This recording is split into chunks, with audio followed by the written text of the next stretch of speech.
What's going on, y'all? Toby coming at you.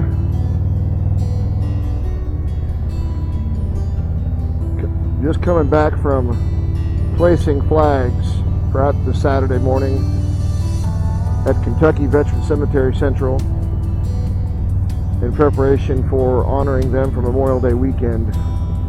Always remember and never forget our fallen. Always.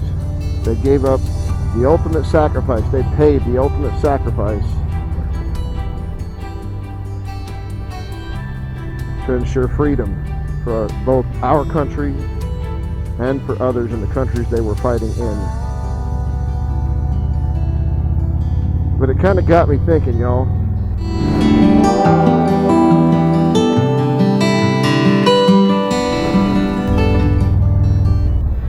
And I want you all to think about this too. Heard a lot of this lately, and I wanted to kind of address it.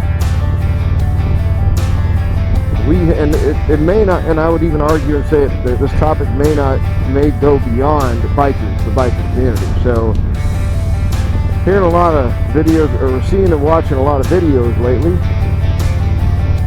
about people saying what is a biker and what is not a biker, or maybe the subcategory of who's a biker and who's a motorcycle enthusiast. Who's a real cowboy, who's not a cowboy? Who's a rapper, who's not a real rapper? You know, it's that kind of stuff. I mean, I hear these things all the time. And you know, when you're walking through a cemetery, placing flags at the headstones of soldiers, service members that gave their lives. Granted, they gave their lives for our rights, right? For our freedoms. But my question to you is, why are you going to waste their sacrifice? And again, this is my opinion, but why are we wasting their sacrifice by subcategorizing people? And usually these terms, when I say them, when I'm referring to them, when I hear them, they're derogatory. Like you're separating a person from a group from a subculture based upon them not doing something in your view that doesn't make them what you think they should be, or what you think they are. Calling somebody a non-biker or a weekend rider or whatever you want to call them, or calling somebody something, you know, people say, hey, guy wears a hat and boots, you know, makes him a cowboy. Does he own a farm? Does he kill? Does he ride horses? Does he break thoroughbreds? All that kind of stuff. I mean, I don't know what classifies anybody as any category. These are labels that we all invented and created, right? But I mean, even still, just for the purposes of my video, in relation, specifically referencing bikers, right? I mean, if a person buys a motorcycle, I don't care what cc it is, I don't care what classification, whether it's a sport bike, if it's an ADV, if it's a cruiser, if it's a crotch rocket, I don't care. If that person rides on the weekends, if that person rides long distance, if that person rides, I don't know, if they ride, period, if they get off their bike and ride it to the gas station and they own a bike, they're a biker. I mean, I'll put it to you this way, in military terms. Let's go to the military terms, right? I am a civilian lead for what the Army calls the Motorcycle Mentorship Program for my organization, the organization I work in. Army regulations for these soldiers, not for civilians. Civilians is partially optional. But as a soldier, if you have an M endorsement on your license and you own a motorcycle, the Army has requirements you must meet and maintain, period. That is MSF safety training, the basic course, and another course at a minimum of every, I think it's 3 to 5 years. But the Army, the military considers you a biker if you have an M endorsement and you own a motorcycle. So I tend to fall into that line. I don't care if a service member in my organization rides once a month. They still have a license, they still have a bike. So I think that all this classification stuff, it doesn't help the biker community. It doesn't encourage people to get a license or learn more about motorcycling. If they hear people talking trash and saying that's not a real biker, a new person with a bike is wondering, okay, then I guess I don't need to ride if I'm going to be classified like this.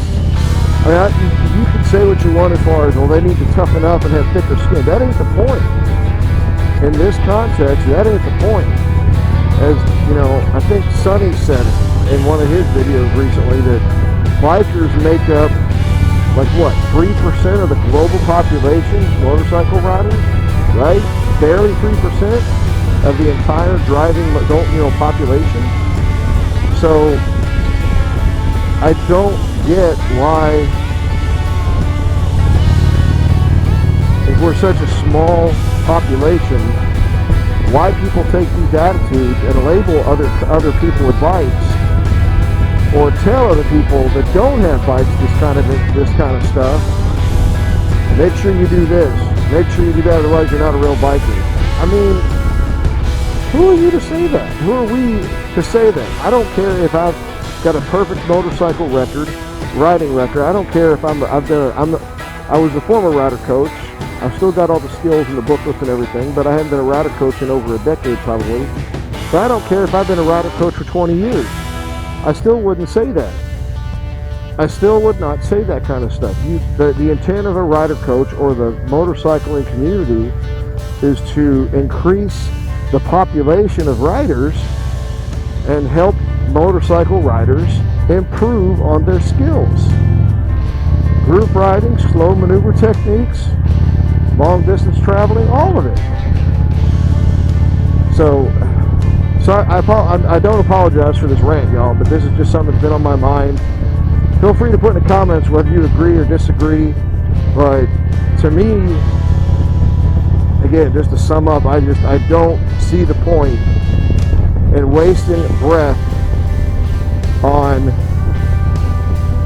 talking negatively about a class of motorcycle rider, or labeling them as something just because they don't meet a self-made up criteria that you or somebody else thinks they should fall under. I ride my bike 10,000 miles a year, 20,000 miles a year, whatever the case might be. If you don't do that, you're not a real biker.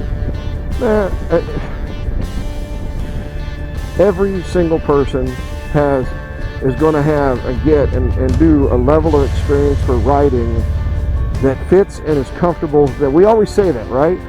Whenever you're in group rides, or even when you're riding by yourself, if you get into any kind of a situation, what do we always tell other bikers? Ride your ride, right? Don't let others, a group or a social class or wherever you're riding, if you're not comfortable with the weather or the terrain you're currently riding on, get off of it and get to a point where you're comfortable riding, right? Same concept applies. Why are we going to sit there and label somebody that doesn't ride 10,000 miles a year, that only rides on the weekends, or somebody that trailers their bike to an event? Why are you going to label them why do we do that? It doesn't make sense to me. Because to me, whether you're riding to a destination for a rally or an event, or you're trailering to said event, as long as you get there and enjoy the brotherhood or sisterhood of the community of people that are there, that's what's important. That's what, in my opinion, that's what our servicemen and women sacrifice their lives for us to be able to do that. So again,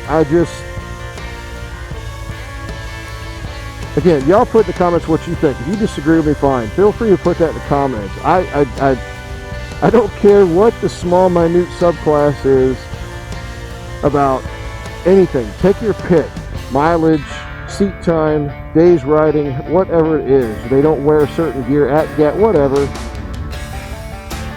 I don't think that it's right to label one of them as a biker or not a biker. So that's my thoughts on it.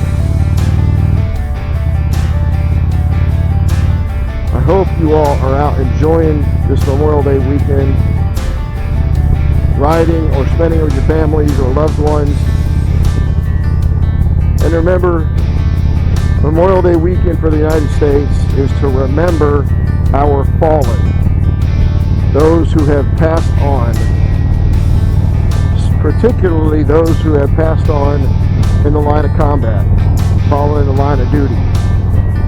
That's what Memorial Day weekend most mainly is for.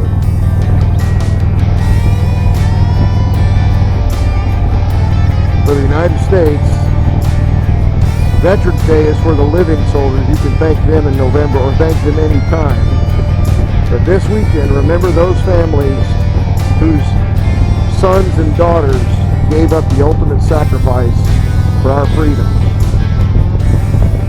Until the next ride, y'all, enjoy the weekend. Thank your service member. Thank your first responder.